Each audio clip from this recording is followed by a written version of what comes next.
ఉన్న బంగారాన్ని విడిపించి ఆ రోజు ఆన్లైన్ రేటుకే మేము కొంటాం. Sharma gold company. నమస్కారం. సుమన్ టీవీ ప్రేక్షకులకు శ్రీ క్రోధినామ సంవత్సర ఉగాది శుభాకాంక్షలు. తెలుగు వారికి ఎంతో ఇష్టమైన పండుగ ఉగాది. షడ్రుచుల సమ్మేళనమైన ఈ ఉగాది పండుగ నాడు ద్వాదశ రాశుల వారికి ఏ రకంగా ఉండబోతుంది, నవనాయకుల ఫలితాలు ఎలా ఉన్నాయి, మొత్తంగా ఉగాది పంచాంగమును వివరించేందుకు మనతో పాటు ఉన్నారు ప్రముఖ జ్యోతిష్య పండితులు బ్రహ్మశ్రీ నందిపట్ల శ్రీహరి శర్మ గారు. గురుగారు నమస్కారం అండి. వాగర్థావివ సంపృక్తౌ వాగర్థ ప్రతిపత్తయే జగతః పితరౌ వందే పార్వతీ పరమేశ్వరౌ. సదాశివసమారంభాం శంకరాచార్య మధ్యమాం అస్మదాచార్య పర్యంతం వందే గురుపరంపరాం.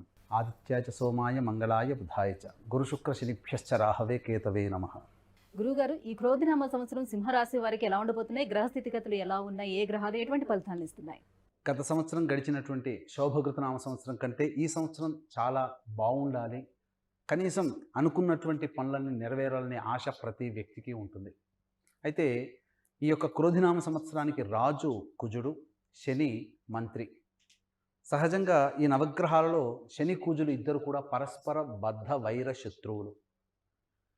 ఇక గమనించుకున్నట్లయితే శని కుజులు సంచారం చేస్తున్నప్పుడు ఇద్దరు ఒకే రాశిలో కనుక ఉండి ఉన్నట్లయితే అంతర్యుద్ధం కానీ ఆకాశంలో యుద్ధం కానీ జరుగుతుందని శాస్త్రవచనం. అంటే ఆకాశంలో యుద్ధం అని అంటే ఇక్కడ గ్రహయుద్ధం జరుగుతుంది అని అర్థం. కాబట్టి ఇట్టి గ్రహయుద్ధానికి శని కుజులే ప్రధానమైనటువంటి కారక గ్రహాలు. కాబట్టి అట్టి శని కుజులు క్రోధినామ సంవత్సరానికి మంత్రి రాజుగా ఉన్నటువంటి సందర్భంలో పాలించే రాజులు కానీ పాలింపబడే పాలకులు అనగా ప్రజలు కానీ అయోమయ స్థితిలో కొన్ని ఇబ్బందికర పరిస్థితులు ఎదుర్కోక తప్పదు. ఇదంతా కూడా ప్రపంచమంతా ఎదుర్కోక తప్పదు. ఇప్పుడున్నటువంటి పరిస్థితులను గమనించుకున్నట్లయితే ప్రపంచవ్యాప్తంగా భయాందోళన కలిగించేటువంటి సంఘటనలే జరుగుతున్నాయి. ముఖ్యంగా కుజుడు భూమికారకుడు, శని ప్రభావము, ఇవన్నీ చూసుకున్నట్లయితే వరుస భూకంపాలు పెరిగేటువంటి అవకాశాలు ఎక్కువగా ఉంటాయి.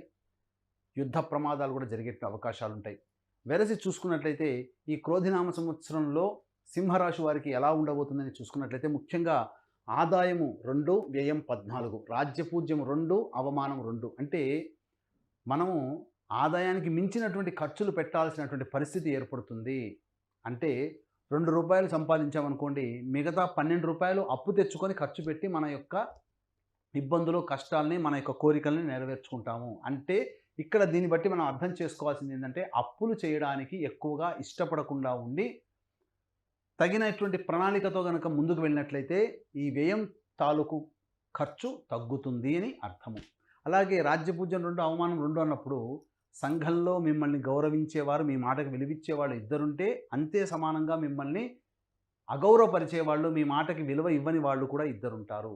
కాబట్టి జ్యోతిష శాస్త్రం గొప్పది. కాబట్టి ఆదాయ వ్యయం రాజ్యపూజ్యం ఈ రెండిటితో ఈ యొక్క సంవత్సరం అంతా ఎలా ఉండబోతుంది, ఎలా ఉండాలని కూడా ఒక్క మాటలో మనకు జ్యోతిష శాస్త్రం ద్వారా మనకు తెలుపబడుతుంది.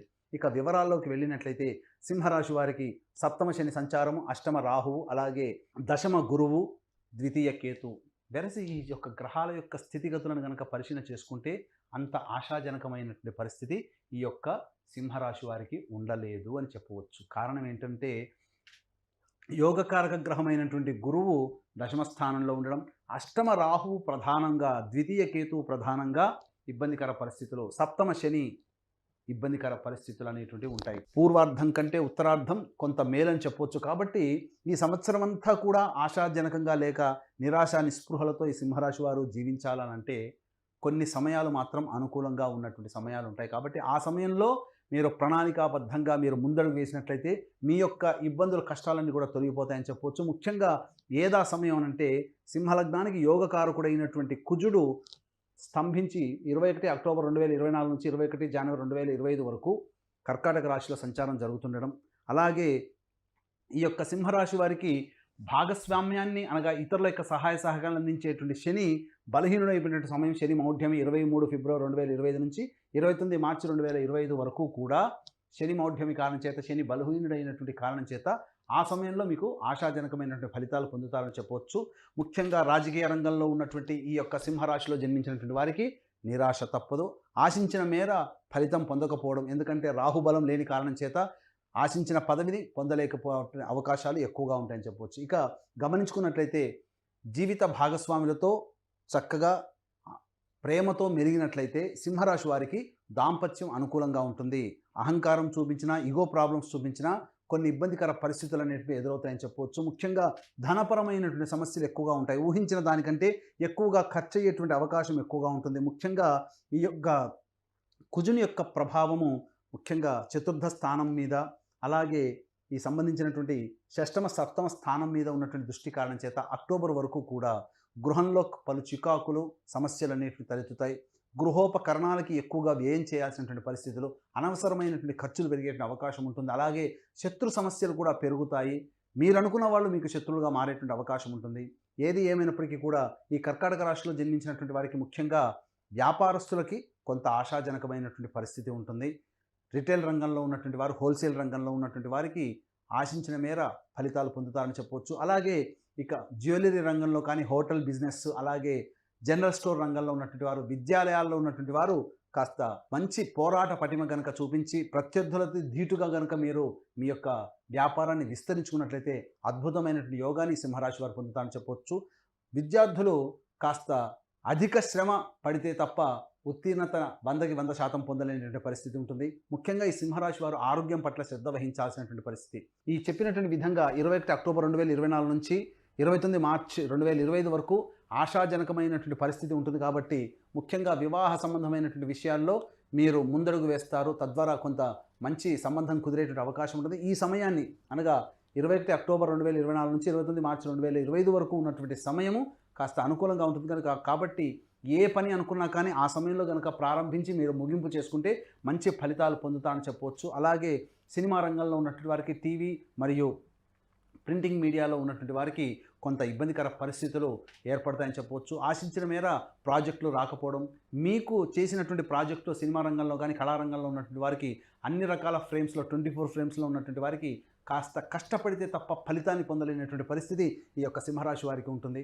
ముఖ్యంగా కుటుంబ వ్యక్తుల యొక్క సహాయ సహకారాలు లేని కారణం చేత, ఇంట ఎదుర్కొనే మానసికమైనటువంటి ప్రశాంతత లేకపోవడం చేత, ఇబ్బందికర పరిస్థితులు బయట చేసేటువంటి కార్యక్రమాల్లో మీ యొక్క మనసు లగ్నం లేకపోవడం చేత, ముఖ్యంగా వెరసి ఆశాజనకంగా ఉండకపోవడం, తద్వారా చికాకులు సమస్యలు పెరగడం అనేటువంటిది సింహరాశి వారికి అక్టోబర్ వరకు ఉంటుంది. అక్టోబర్ నుంచి 21 అక్టోబర్ నుంచి కాస్త మెరుగైనటువంటి కాలం అనేటువంటిది ఉంటుంది. కాబట్టి తప్పకుండా వివాహాది శుభకార్యాలు అనేటువంటి జరుగుతాయి. ముఖ్యంగా దేవాలయ సందర్శనం మీకు జీవితాన్ని మలుపు తిప్పుతుంది. గొప్ప సంఘంలో పేరు ప్రతిష్టలు పొందినటువంటి వ్యక్తుల యొక్క పరిచయాలు మీకు అనుకూలంగా ఉంటాయి. మఠాధిపతులు, పీఠాధిపతుల యొక్క అనుగ్రహం వలన మీకు వచ్చేటువంటి సమస్య నుంచి మీరు బయటపడవచ్చు అని చెప్పవచ్చు. ఒక స్త్రీ మూలకంగా ఈ సింహరాశి వారికి ఇబ్బందికర పరిస్థితులు అనేటువంటి కాబట్టి కొత్తగా పరిచయమైనటువంటి వ్యక్తుల పట్ల అప్రమత్తతో ఉన్నట్లయితే ఫలితాలు పొందుతారని చెప్పవచ్చు. గురుగారు, మరి సింహరాశిలోని జన్మించినటువంటి స్త్రీలకు ఎలా ఉండబోతుంది, ఎటువంటి జాగ్రత్తలు తీసుకోవాలి వాళ్ళు? ప్రతి వ్యక్తికి కూడా నవగ్రహాల ద్వారానే మనిషి పరిపాలింపబడతాడు. నవగ్రహాలే మనిషిని అనుకూలంగా కొన్ని గ్రహాలు ఉంటాయి, అనుకూలంగా లేని కొన్ని గ్రహాలు ఉంటాయి. కాబట్టి నవగ్రహాల యొక్క అనుగ్రహం పొందడం కోసం అందరికీ అందించాలనే సదుద్దేశంతో మా పీఠం ఆధ్వర్యంలో ఈ క్రోధినామ సంవత్సరంలో జూన్ నెలలో మరియు జనవరి నెలల్లో కుంభకోణం, మద్రాస్ కుంభకోణం దగ్గరలోని నవగ్రహాల టెంపుల్స్లో నవగ్రహాలకి సంబంధించినటువంటి అభిషేకాదులు, అలాగే నవగ్రహాలకు అనుగ్రహాన్ని కలిగించే ఒక్కొక్క గ్రహం దగ్గర, దేవాలయం దగ్గర ఒక్కొక్క గ్రహ హోమాలతో పాటు ఆరోగ్యానికి, వివాహానికి, శత్రు సమస్యలు, జటిలమైన సమస్యల పరిష్కారానికి హోమాది కార్యక్రమాలు అనేటువంటి మా పీఠం ఆధ్వర్యంలో జరుగుతున్నాయి. కాబట్టి అవకాశం ఉన్న వాళ్ళు కార్యక్రమ తదనంతరం కాంటాక్ట్ చేసి పూర్తి వివరాలు తెలుసుకోవచ్చు. అలాగే తండ్రి వైపు 7 తరాలు, తల్లి వైపు 4 తరాల్లో ఏవైనా దుర్మరణాలు అనగా road accident, fire accident, suicide attempt, నదిలో బావిలో పడి చనిపోవడం, ఇంట్లోంచి వెళ్ళిపోవడం, లివర్ ఫెయిలే, కిడ్నీ ఫెయిలే, క్యాన్సర్తో చనిపోవడం, 60 ఏళ్ల లోపల ఏ విధంగా చనిపోయినా, సంతానం కలగకపోయినా, వివాహాలు కలగకపోయినా ఇవన్నీ కూడా పితృశాపాలుగా చెప్పబడతాయి. కాబట్టి ఇట్టి పితృదోష నివారణకి ప్రతి నెల మా పీఠం ఆధ్వర్యంలో పితృదోష నివారణ పూజలు అనేటువంటివి జరిపించబడుతున్నాయి. కాబట్టి అవకాశం ఉన్న వాళ్ళు నమోదు చేసుకోవచ్చు. ముఖ్యంగా గమనించుకున్నట్లయితే సింహరాశిలో జన్మించినటువంటి స్త్రీలకి ముఖ్యంగా ఆరోగ్యం పట్ల శ్రద్ధ వహించాల్సినటువంటి పరిస్థితులు అనగా పీసీఓడి ప్రాబ్లమ్స్ ఎదురయ్యేటువంటి అవకాశాలు ఎక్కువగా ఉంటాయని చెప్పొచ్చు. కాకపోతే గురుబలం చేత మీ మాటకి ఎదురనేటువంటిది ఉండదు. కానీ అనవసరమైనటువంటి బాధ్యతలు నెత్తి మీద వేసుకోవడం ద్వారా ఆరోగ్యాన్ని కోల్పోవడము, అలాగే మీరు చేసినటువంటి పని ఎదుటి వారికి నచ్చకపోవడం వల్ల ఎదుటి వాళ్ళ యొక్క చీత్కారాలు ఎక్కువగా పడడం, ఇవన్నీ కూడా ఈ సింహరాశిలో జన్మించినటువంటి స్త్రీలకి కలుగుతుంది. కాబట్టి జాగ్రత్తలు పాటించి ఎవరికి మనం సహాయ సహకారం అందించాలని 1-2 సార్లు ఆలోచించి మీరు కనుక ముందడుగు వేసినట్లయితే మీ మాటకి, మీ యొక్క గౌరవానికి ఇబ్బందికరం లేకుండా మంచిగా మీ యొక్క జీవితం సజావుగా సాగుతుందని చెప్పవచ్చు. అలాగే వివాహం కావాల్సినటువంటి స్త్రీలకి ఈ సంవత్సరం వివాహాలు అయ్యేటువంటి అవకాశాలు ఎక్కువగా ఉన్నాయి. గృహోపకరణాలు మీరు కొనుగోలు చేస్తారు. మీకు వాహన ప్రాప్తి అనేటువంటిది ఈ యొక్క సింహరాశిలో జన్మించినటువంటి స్త్రీలకు ఉంటుంది. అలాగే తల్లిదండ్రుల తరపు బంధువులకి కొంత అనారోగ్య సమస్యలు చేసే అవకాశం ఉంది కాబట్టి జాగ్రత్తలు పాటించాల్సిన. గురుగారు, అనుకూలమైనటువంటి పరిస్థితుల కోసం ఏ దైవాన్ని వీళ్ళు పూజించవలసి ఉంటుంది, ఇంకా ఎలాంటి పరిహారాలని పాటించాలి? సింహరాశి వారికి గమనించుకున్నట్లయితే ప్రధానంగా ఈ సంవత్సరం ప్రథమార్థం బాగోలేదు, ద్వితీయార్థం బాగుంది. కాబట్టి ఈ యొక్క ఉగాది నుంచి 21 అక్టోబర్ వరకు అనుకూలంగా లేని కారణం చేత ప్రధానంగా ఈ సింహరాశిలో జన్మించినటువంటి వారు ప్రతిరోజు కూడా సూర్యోదయం కంటే ముందే నిద్రలేచి స్నానం ఆచరించి ఉదయిస్తున్నటువంటి సూర్యుడికి నమస్కారం చేసి 6 సార్లు అర్ఘ్యం ఇచ్చేసేసి, అనగా సూర్యునికి అర్ఘ్యం ఇచ్చి సూర్యాష్టకాన్ని 6 సార్లు పారాయణం చేయండి. ఆ ప్రతిరోజు వచ్చేటువంటి ఇబ్బందులన్నీ కూడా తొలగిపోతాయి. ఇక ముఖ్యంగా సమస్య ఎదురైనప్పుడు, ప్రతి మనిషి కూడాను సమస్య ఎదురైనప్పుడు ఆలోచన తగ్గుతుంది. కాబట్టి ఈ రాశిలో జన్మించినటువంటి స్త్రీలు కానీ పురుషులు కానీ సమస్యలుగా ఉన్నప్పుడు తులసి చెట్టు దగ్గర ఆవు నేతితో దీపారాధన చేసి 27 రోజుల పాటు ఖచ్చితంగా 27 రోజుల విష్ణు సహస్రనామ పారాయణ చేయండి. విష్ణు సహస్రనామ పారాయణ చేసినట్లయితే తప్పకుండా మీ సమస్య పరిష్కారం అవుతుంది. కొంత మానసికమైనటువంటి ప్రశాంతత కలుగుతుంది. దేవాలయంలోనైనా చేయొచ్చు, ఇంట్లోనైనా చేయొచ్చు.